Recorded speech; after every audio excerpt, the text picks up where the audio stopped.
بسم اللہ الرحمن الرحیم۔ شوال مکرم کی دوسری تاریخ، ماہ شوال مکرم کی دوسری تاریخ سے 6 روزے رکھنے کی بہت ہی فضیلت ہے۔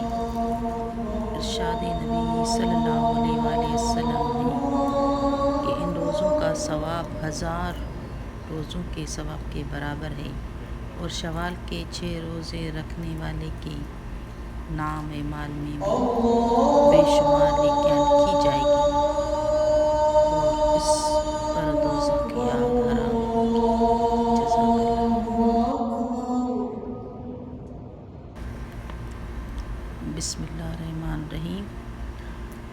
شوال مکرم کی دوسری تاریخ، ماہ شوال مکرم کی دوسری تاریخ سے 6 روزے رکھنے کی بہت ہی فضیلت ہے۔